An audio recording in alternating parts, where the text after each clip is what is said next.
Well, Josh, welcome home. Here at the Alumni Center, as we like to say, you're home away from home. What's it like being back on campus as you get ready for the spring ahead? Oh man, I mean, coming back here, you get all the memories, right? Like, especially the baseball memories.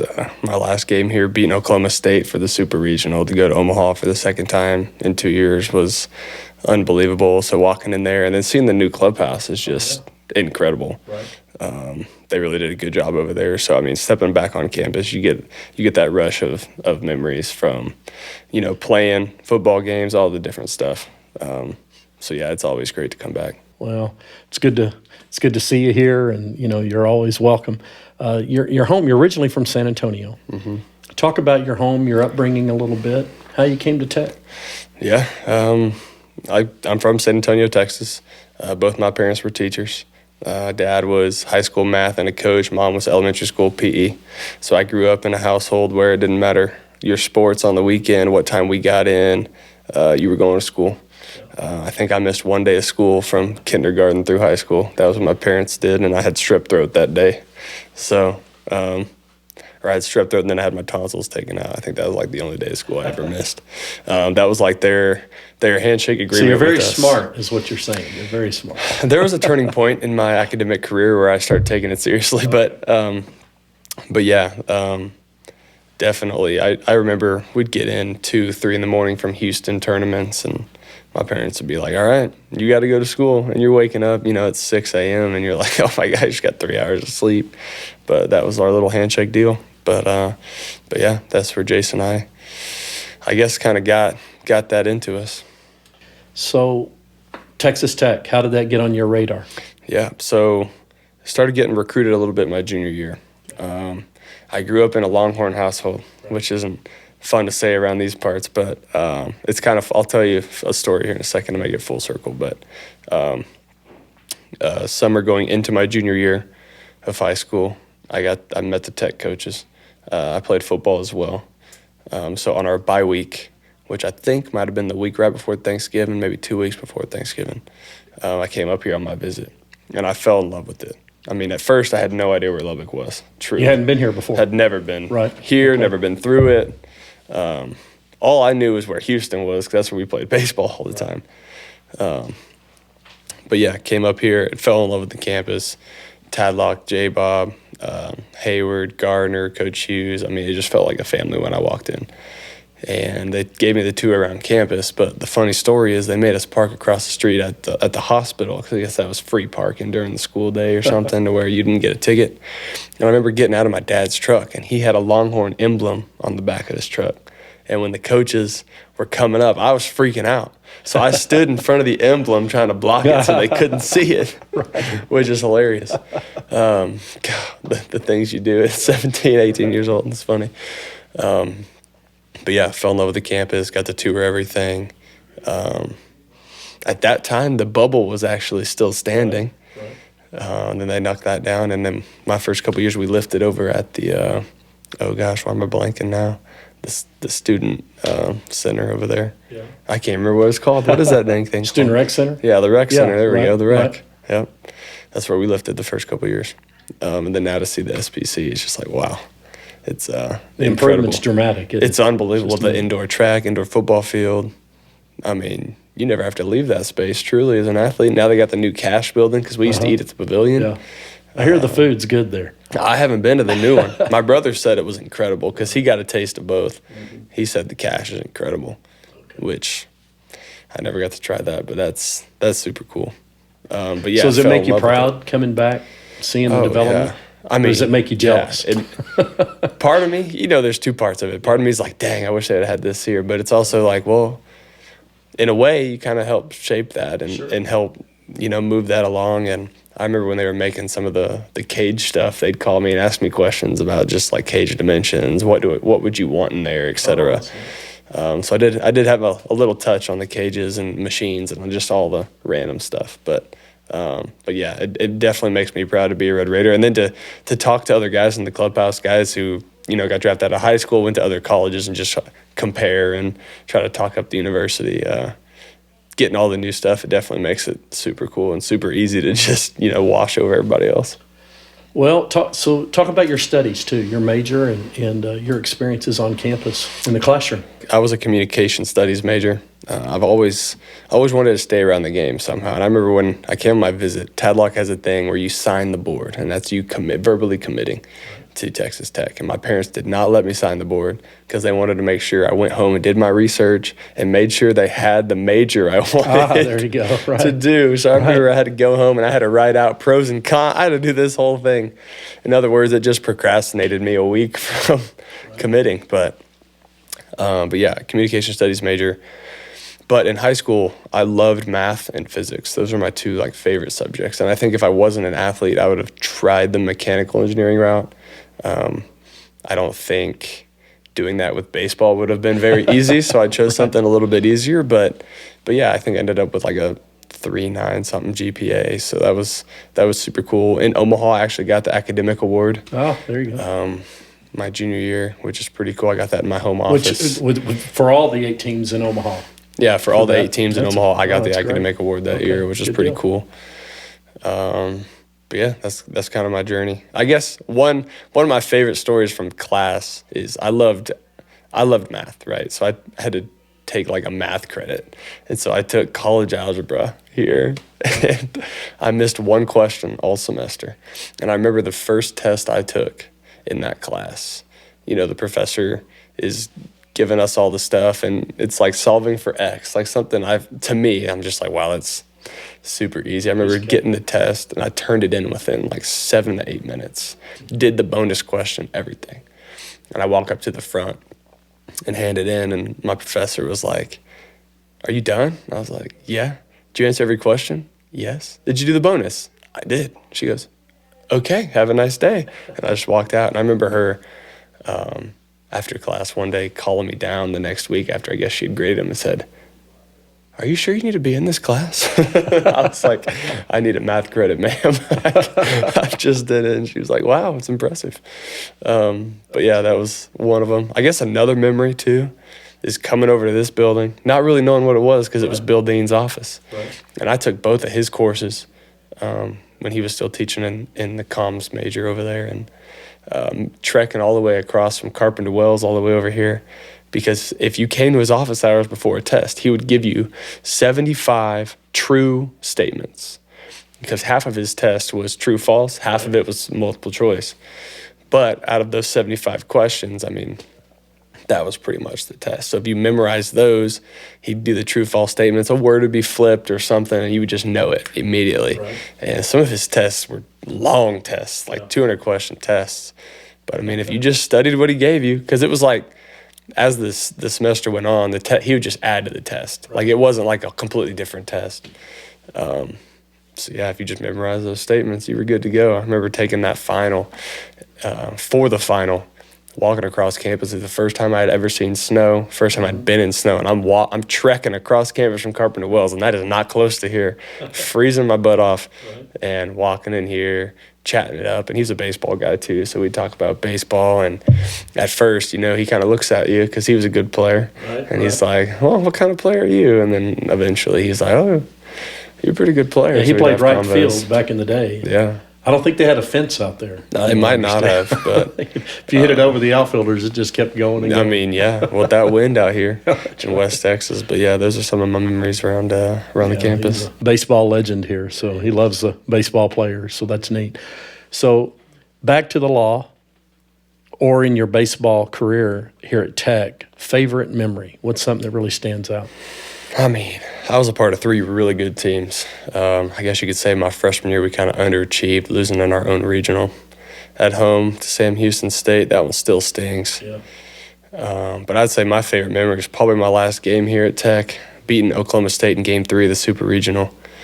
To go to Omaha, I hit 2 homers in that game. So I guess my last game on campus, I hit 2 homers, which was pretty cool. The wind might have helped out, but hey, we take they all count the same. Take advantage of your resources. Exactly. We know how to play that wind. But that was probably one of my favorite all-time baseball games in my life, let alone just at Tech, was Game 3 of that Super Regional. Well, I remember the energy of the crowd. It was unbelievable. Everything. And I suspect, especially after that second home run, coming around the bases, coming through, that must be exhilarating, coming to home plate, meeting your teammates there, walking back into the dugout. So Yeah, I'm in a getting way, that was goosebumps probably a now. powerful closure to your career here at Tech. Wasn't it? Yeah, and we were losing at the time too, so Yeah. I think it put us within 1 or 2.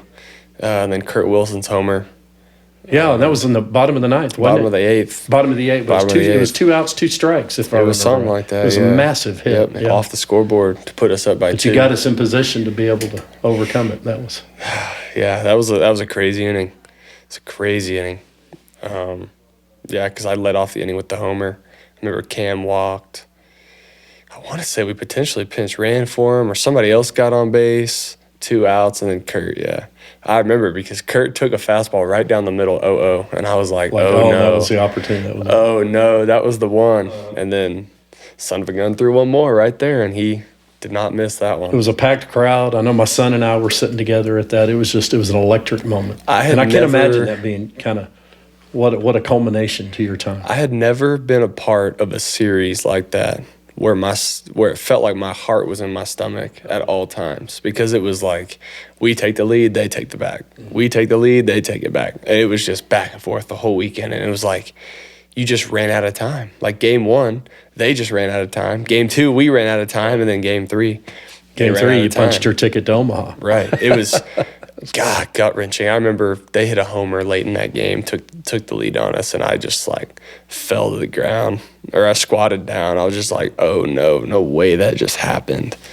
Because McMillan was throwing 100, Right. and this guy turned it around, and I was just like, oh no. Oh, that's right. Yeah, just chucking the ball. Well, So, that was an exciting way to end your time here, but it didn't end your time with baseball. Obviously, you go from here to the Bigs, and not just the Bigs, but the Rangers. Yeah. So many Red Raider fans, and our highest concentration of our alumni right there in DFW. So Yeah. what's that been like, entering into the Bigs and playing?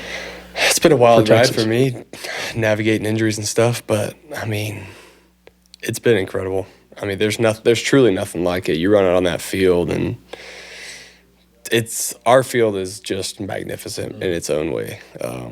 I say it feels like the Coliseum, because I guess back in the day, I took an ancient sports class here. Oh, That's yeah? why I know about all these like ancient things. But I haven't been able to get over to Rome yet. But they I mean, like say, the Roman the Coliseum. Roman Coliseum, Wow. how at its time was like the most magnificent thing ever, right? And our stadium, I feel like, is that way in baseball stadiums. It's the newest right now, but just the way it looks, it's a cathedral, man. It's incredible. They didn't miss 1 inch of detail through that stadium. So to get to play on that stadium every night is incredible. I mean, 22, dealt with an injury, made my debut September 9th. Hit a homer in my first at bat, which was, I don't even know how I did that. I was in the biggest slump of my life when I got called up.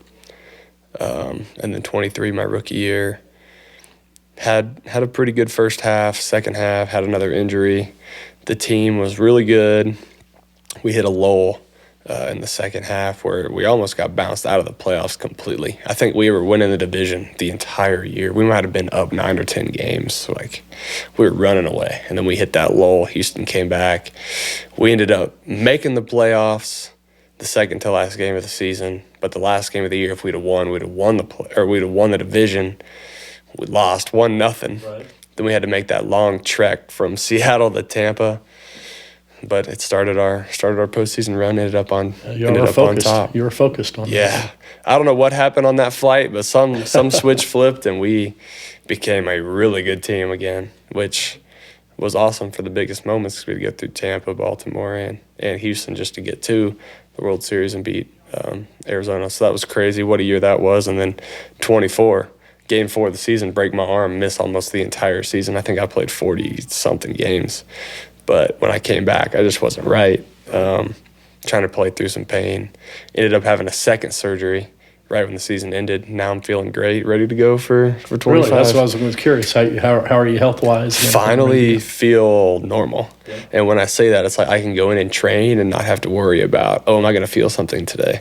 It's like I can actually go get work in and not have to work through the pain. It's this offseason has been great, because I was kind of a guinea pig, if you think of it that way, because when I had this surgery, there's no baseball player that's ever had this surgery.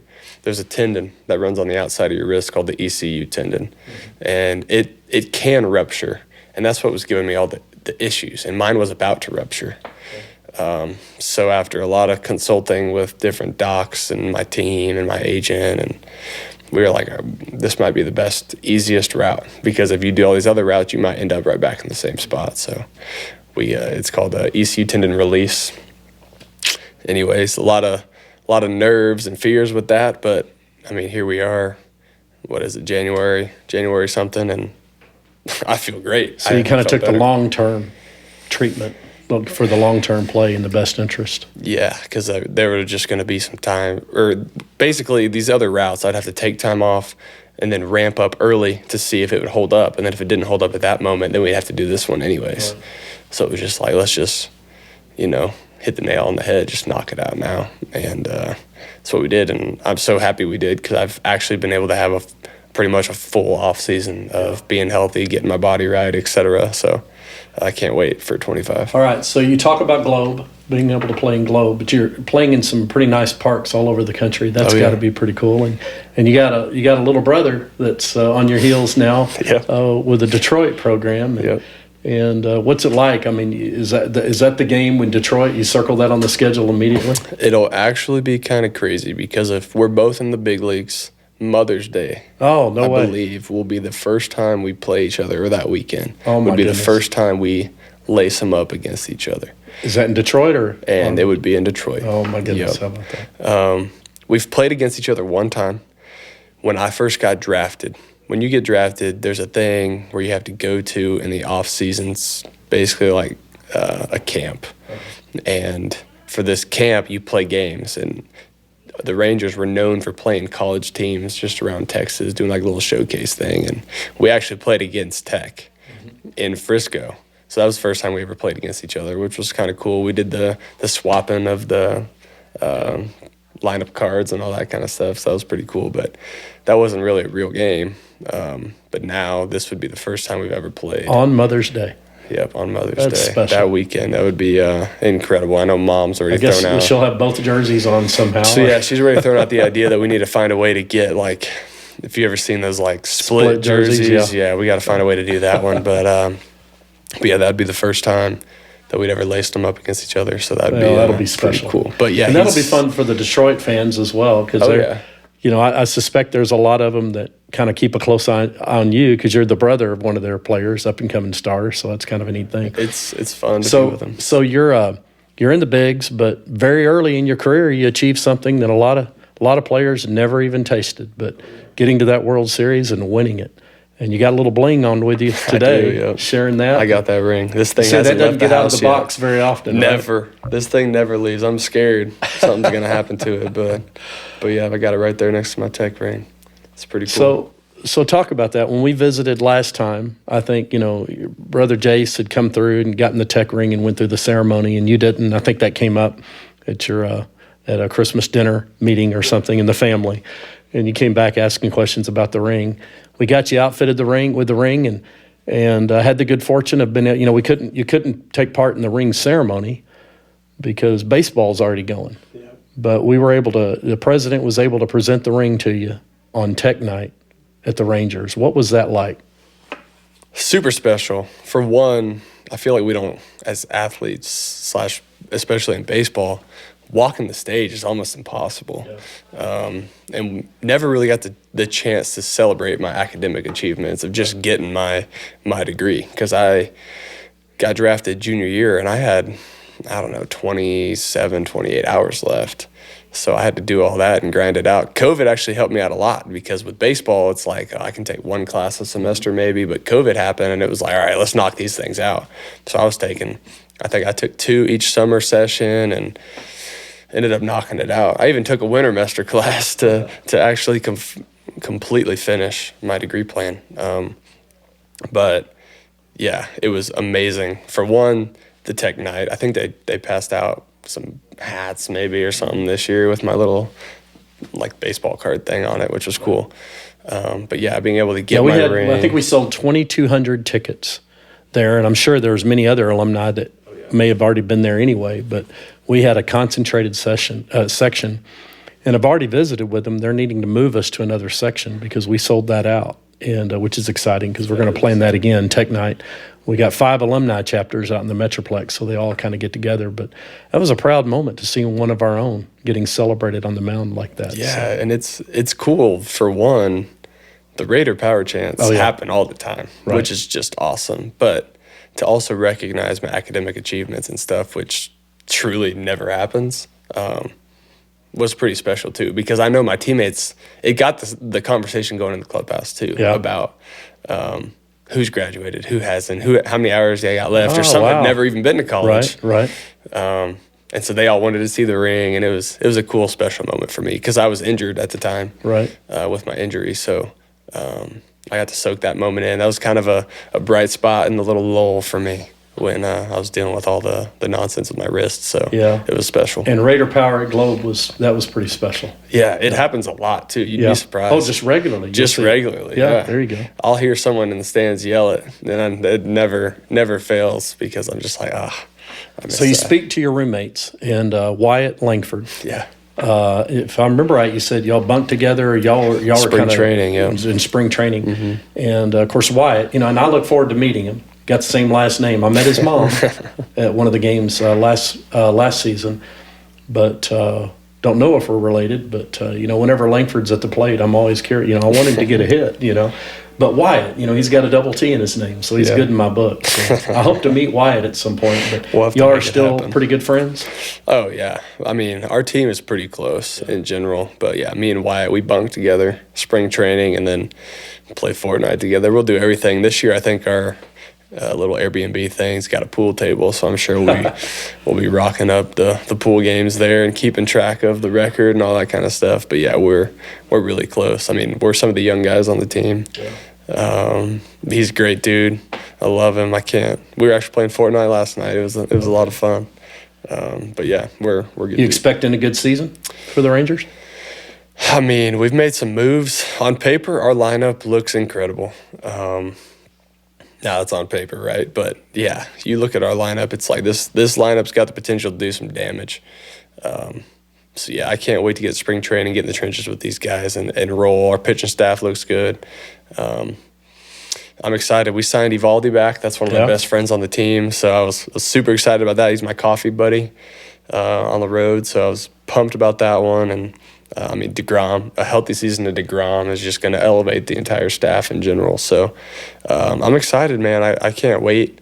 I'm sure the front office is still trying to put some pieces together as they all do at this moment, last minute stuff. But yeah, we signed some great dudes. I can't wait to just have fun, play with them, get to know them some more because we got a decent amount of new guys coming into the clubhouse. So I can't wait just to see what the season has in store. And I know division champs is one of our goals this year. So hopefully we can make that happen and maybe make another little run. Well, you're a strong presence at third base and defensively and offensively.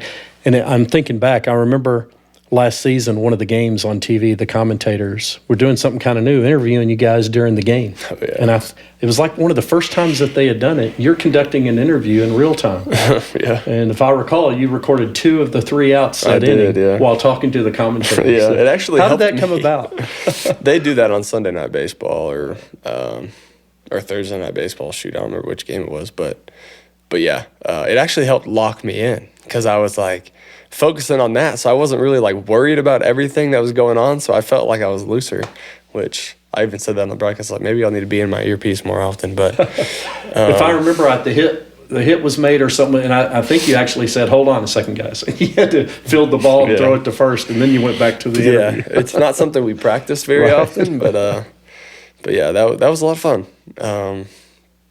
I mean, I wouldn't be opposed to it. I mean, it is truly fun. Now, hitting, I don't know about hitting. Hitting might be kind of hard if somebody's in your ear because you're trying to really dive in on that ball. I doubt if they'll interview pitchers during the game or something. I know they do during the All-Star game. Oh, really? It's not necessarily like your stats are on the line, but that's where it's kind of half and half in the league. Some guys are like, yeah, let's do it. Some guys are like, I don't know. Yeah. Because at the end of the day, your stats are everything. Sure. And pitchers don't want you to make a mistake out there, and all that kind of stuff. So, but yeah, I really enjoy it. I think it's cool. You get just a little dive into the player's head in that moment, and it's pretty cool. But yeah, I threw it out there that I'm better than my brother at Fortnite. And, it was fun. He clapped back on Twitter and all kind of stuff. I suspect that rivalry will be on stage again for a few more years. It'll be fun to watch this. I mean, we play Fortnite together probably 4 or 5 days a week, so the trash talk is incredible. Well, but I look forward to maybe getting to visit with Jace at some point soon. yeah, that'd be fun. Josh, we're proud of you. We're proud of both of you. We're proud of all of our alumni in the bigs. There's some others. We ran into Davis Martin at Fenway earlier cool. in the year when he was pitching against Boston. That was really special. Cool. But That's really we've got and Coach Tadlock. Speak to him as coach and what he meant to you and what he's done for the program. I mean, words can't describe it truly. I mean, he let me be myself. He let me train the way I wanted to train. He always had little pieces of info for me when I needed them. He knew when to say something, when to back off, when to push you. I think everybody would kind of say the same thing, the whole staff, let alone just Tad, his supporting staff too. I mean, they do a great job. They let you be the player that you are, and it worked out for me. It's worked out for these other guys, so I'm excited to see where the program goes now. I told Tad one time, it was in Omaha. He and his wife were coming out of a restaurant, and I ran into him. I think we'd just beaten Arkansas, and I just looked at him and I said, "I think it is so cool that you're able to wear a hat with your initials on it, Tim Tadlock." He goes, "I'd never thought about that before." And I was like, "How do you not think of that?" Yeah, that's pretty cool. So that was good. That is pretty cool. Josh, great to have you back. We're proud of you. Wish you the best this season. And I know you're proud of that big ring, but we're proud of that tech ring too. You're one of us, and we wish you the best. I appreciate it. Thanks for having me. Yep.